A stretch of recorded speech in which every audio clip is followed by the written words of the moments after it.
Hi, everyone, and welcome to AB Conversations, where we will help you CFP your way out of it.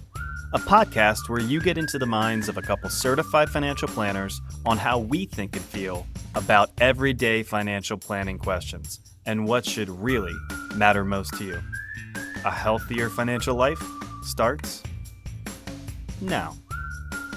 Today's topic that we're going to go through is conversations that we think we owe our clients, or that all advisors truly, if you are a true financial planner, owe your clients, as part of the service, right? So we believe that some of the best, maybe most impactful planning conversations aren't always the happiest, most enjoyable conversations, right? Sometimes it is where the rubber truly meets the road, those really difficult conversations.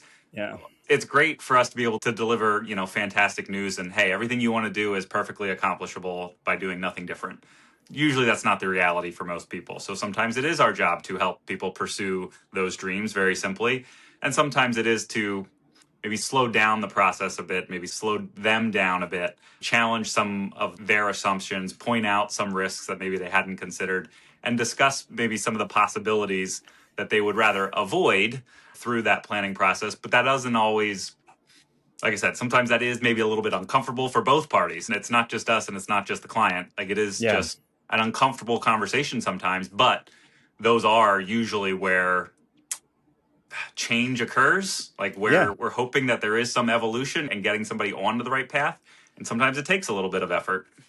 Yeah, I think the parallel here that can be made is just thinking about not just financial health, but like physical health. Imagine certain conversations going to the doctor. You don't always expect the doctor to just come out and say, hey, everything's fine. You don't have to worry about this. Keep doing what you're doing. Mm-hmm. The reality is there's certainly going to be those times where they need to just be clear, to be kind, to tell you the truth, like explain, hey, if these are the risks, if you keep, acting this way, if it's exercise, diet, like whatever it is for anybody, this could be a problem. And it's not comfortable to hear that sometimes. We don't like to change. We don't like the spotlight being on the negative things or the things that aren't going well for us. But it's the same is true in financial planning, right? Much like the doctor, it is our responsibility. I'm glad you said that. Use that word. It's our responsibility to make sure that if we don't see something going well, or we see a problem coming down the road, that we shine some light on that and talk about how we're going to deal with that or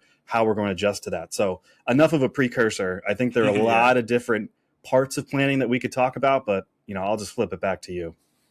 Yeah, knowing that our focus for many people is around that retirement planning kind of timeline, that's kind of where we'll start, right? When maybe retirement isn't quite a lot, or a client's potential retirement isn't the reality of when they could retire, may not align with when they're hoping to retire, which usually means, hey, I want to retire at an earlier age. We go through the planning process and find out maybe that's not the best situation for them, or the margin of error is just very slim. So there is an example here that kind of sparked this whole idea.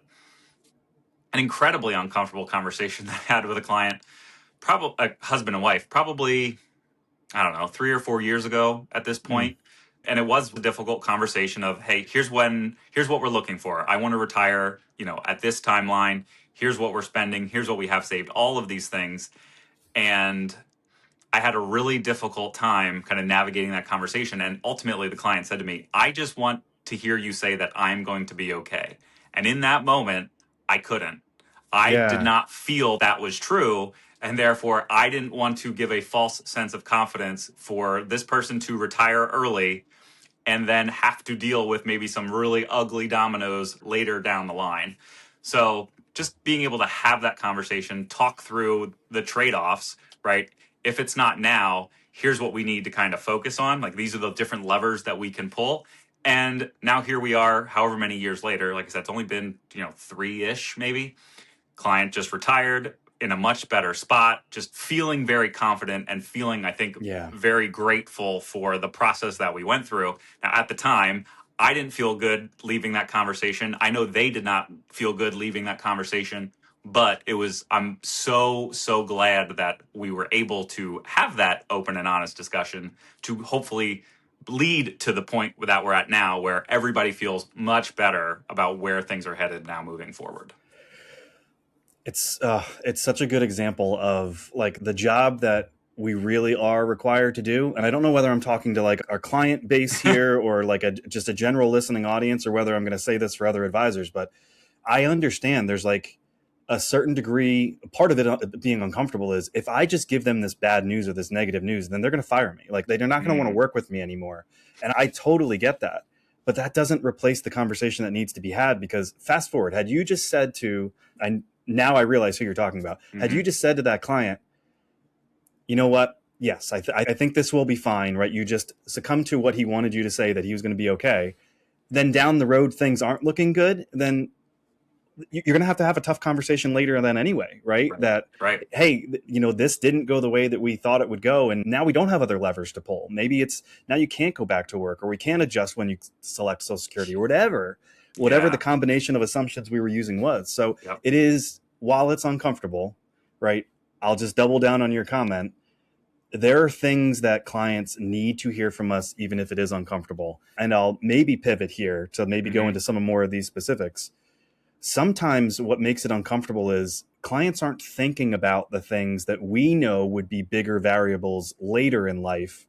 And we got to bring those conversations to the forefront, circling back to a comment I made earlier. When you talk about it early enough, even if it's uncomfortable, hopefully you still have levers to pull and options to have. I'm going to go back to that doctor analogy.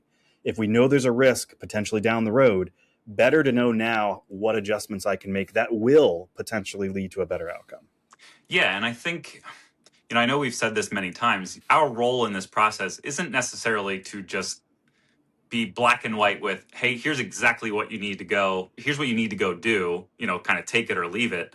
It really is the education, or just giving people as much information as they need to make a comfortable decision for them, right? We're not necessarily needing to make that decision for them, but we want people to have as much of that pertinent information so that they can decide, right? Even if it's something as simple as, maybe we feel like they're underestimating what they may need to spend in retirement based on assumptions that they've shared, right? We've been through this with enough other clients that have navigated this transition to retirement to have a pretty good idea of what passes the sniff test and what doesn't. So sometimes it is just that, like, this is great. Here's what you told us. In our experience, here's maybe how this could play out. And again, just trying to give as much information for somebody to feel confident about their decision. Whatever that may work out for them, or whatever that may look like for them, fine. We will kind of play within that sandbox. But yeah, we just wouldn't want people making a decision, or potentially here when we're talking about retirement, and a potentially irrevocable decision with many dominoes, without having all of kind of the facts in front of them that if I do, this is the potential path that I'm going to go down. And maybe there are some pitfalls along that lane.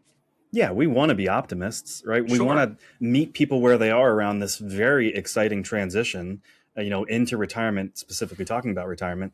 But again, the plan doesn't care how much we want something. The math still matters. So if they don't have a good understanding of healthcare risks, longevity risk, what can happen if markets are kind of up or down and we're pulling money at the wrong time, I think we're kind of conditioned at this point. When I say we, I'm including you. We're conditioned at this point to almost want to punch holes in a plan with the client on the forefront, so that we're not having a very difficult conversation down the road. Right? I'm going to lead back to a complete opposite client experience. And this is probably going back, 10 years, where client did decide to retire. I was much younger in my career, maybe not as comfortable, or maybe didn't have as much experience in being able to have walked people through this before. And the fact of the matter is, he probably shouldn't have retired when he retired. Right. There wasn't enough set aside. And then there was always this tension around whenever the market was going down, even a little bit, of why aren't you getting me out of the way? Why am we not stopping this bleeding? Why this, why that?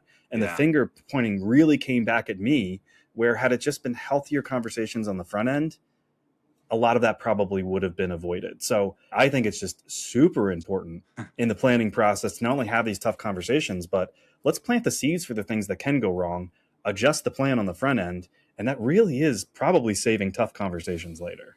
Oh my gosh, 100%. Because not even just what you said there, the thought of just having those conversations when, even if there's not anything to really do or take action on in the short term, it's avoiding it in the future where it is truly a reactive conversation. Like, Or a here's, surprise. yeah, yes, yes, where now whatever I wanted to accomplish in retirement is kind of, those options are being removed, or something transpired and I don't really have a whole lot of flexibility. I just kind of have to take it.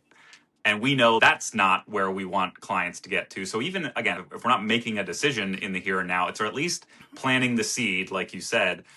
And sometimes what we get out of those conversations is just, scenarios or situations that client wants to avoid. Then Yeah. we know, great, you don't want this experience, then let's cross that off, and then here are our other kind of pathways. Sometimes that's enough of a conversation to just start to eliminate certain scenarios. Is sometimes an okay place to start. Well, so let's stay there, because I think when we talk about retirement, the easy example is just, like you said, the timeline, Hmm. of I'm at this age, how much do I have saved? But I'm going to cherry pick some of your words from earlier. Hmm. We've now been, when we're talking to a client, they're going through this experience once in their life, right? They're making this transition. We at least have experience with all these other clients that have gone through it. That part of our job, part of the role of the advisor, even if it's uncomfortable, is to say, okay, this scenario, like your baseline scenario, looks good, but here are all the other risks that maybe they haven't thought about, Hmm. right? So maybe we just go through some of them Yeah. to create some clarity here, Yeah. that it may be uncomfortable. We just did this podcast not that long ago for those that are Yes. really locked into like listening to everyone or reading them. Yeah. Like the future housing decision is sometimes an uncomfortable conversation around, you may not be able to age in place here. Your kids may not want this even though you want them to have it. There's expenses that could go skyrocket with you trying to move into some sort of other senior living community or assisted living. Like this is an uncomfortable conversation to have. Yeah. I'll double down. Let's have it on the front end. I'm sure there's other scenarios. Well, there is, but I'll take that one step further just on that. And I know we did just record this, that idea of the downsizing. I think that's, again, where our experience and our role to bring some other anecdotal client evidence to the table. That is, we just wouldn't want people to be short sighted in, okay, I'm going to retire, I'm going to downsize. I know maybe my plan isn't bulletproof when I retire, but I'm going to sell the house, I'm going to downsize. That's going to be, this other lump sum of money, and that's going to carry me through. Where we know in reality that's not always the situation. So we just wouldn't want people making assumptions and banking on some future outcome that, Yeah. in our opinion, may or may not come to fruition. And if we don't plan for that now, that would be a horrible surprise to find out much later in life. If it's selling the house to pay for healthcare, that could be detrimental. Yeah. Without any other buffer. Right. This is a really lame example, but we left for the beach on Sunday. And had I not given myself, like, let's imagine I had to be at a certain spot at a certain time. Mm. I mapped everything out just fine on when we were leaving. Cruising through Philadelphia wasn't going to be an issue. I didn't remember that the Phillies were playing at 1 o'clock at home on Sunday. That was a problem, right? Even if you think you have the best Mm. plans, if you can't pivot in the moment, that's a Yeah. huge problem. Yeah. So we talked about the downsizing. We talked about just aging in place. Maybe it is the senior living communities. We know there's a lot of different costs that kind of go into that, and that is not a one size fits all area. Healthcare, long term care in retirement, we know for a lot of people that is a big variable. And where we may not have the known for that situation, again, I think we have the experience to kind of say, here are maybe some of the roadblocks or some of the hurdles that are upcoming. How would you like to kind of address these? And let's kind of go through those options. Another is just the estate planning side of things. I know we've talked about this many times, and it is one of the last items that typically get checked off of somebody's list, and that's mostly because it's not a fun conversation. It is dealing with mortality and what happens when I'm not here, and that is hard, I think, for a lot of people to kind of put their brain into that spot.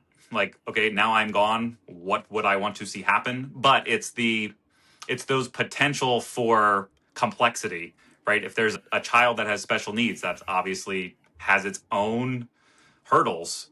We've heard from many clients, right? We have clients that are helping or supporting adult children, either purely financial because the world is expensive, or because that child either has some money problems, or maybe it is, behavioral, legal, you Legal. name it. Yeah, you name it. We've seen it. And those things are just hard to kind of plan for, but they're conversations that should be had. If that is a potential sticking point, or at least a variable in somebody's life, we would want to help walk somebody through that, so that if it ever came to fruition in the future, we have some options, or again, at least we've had the conversation to know, okay, this pathway, we're not going to go down this road. We're going to block that off, but then here are our other options. Blended family dynamics is a big one that that we've helped people navigate, because that is not a cookie cutter process to kind of go through. It is going to be so hyper specific to that person's situation. Yeah, and I'm glad you brought all that up, because even as you're talking through it, I'm thinking about those client situations that it is uncomfortable, right? They're both sitting in the room. Now we're talking about their child, and hey, there's huge risks if you continue to support this. And I'm not, Right. And it's not our job to play psychologist or misrepresent ourselves in any certain way, but there are a lot of those conversations that need to be just education. If you continue to do this, here's how this could go. If you don't set this estate plan this way for a blended family, which is incredibly common at this point, and after the first one passes away, here's how this will go. And that can be uncomfortable. But Yeah. I guess that's the whole point. There are those things that people do not come to the office to ask questions about, but that doesn't make them any less important. It's our responsibility to just not answer the questions that they come with, but it's to bring up the questions that they haven't thought to ask. And sometimes that's just uncomfortable. Yeah, and it's not an easy line to walk for an advisor either. Again, maybe now just talking to the broader listening space that's not just our clients, because in our opinion, right, we don't want to just be the yes men here that says, yep, this is what you want to do, yep, go do it, and be short-sighted or we kind of put up that wall of, well, we don't want to have an uncomfortable conversation, or we don't want to tell this person no, so we'll kick this can down the road, we'll tell them it's fine, and then we'll deal with the consequences later. But That's not our approach. That's the sales world, though, still, Yes, right? that's fair. Sales is, I want you to feel good about this, so I don't need to focus on the things that aren't going to make you feel good about this. Just, yeah, focus on only the upsides and none of the downsides. And I think that's, I know I've said this on recent podcasts too. Like, I feel like I would hope our clients appreciate that of us, that I'm sure I get couched as a glass half empty person a lot of the time. And that is fair. What? No. But when it comes to these types of things, I'm hoping that, that being my default kind of approach is in the client's interest here, where we're not just glossing over these potential, risks. We're bringing them to the table and maybe having some of these uncomfortable conversations sooner, so that we feel better about their total plan. Hopefully they feel better. That is, I didn't even think about, these potential risks in the future. At least we're having those conversations. And sometimes it may just be, from our standpoint, it's, yes, you can do this, but not quite on that timeline, right? Like, not yet. Or you said it, and I kind of alluded to it initially too. Sometimes it's just that margin of error just feels so razor thin that if everything kind of falls into place, yes, you can absolutely do this. But if any one of these other variables gets too far skewed from where our targets are, then that's where those uncomfortable conversations can happen, because then maybe there's unintended consequences that we are now having to deal with. So sometimes it is just that. It's maybe not quite yet, or the margin of error is very thin. So let's just be very cautious as to how we approach this moving forward. And that's partnership, right? Let's think this through. Let's make sure, no stone is unturned here. I know we've got a lot more to say on this topic, so maybe let's just take a breath and plan to keep this conversation going another time. Yeah, so part 2, to be continued. Appreciate you. See you then.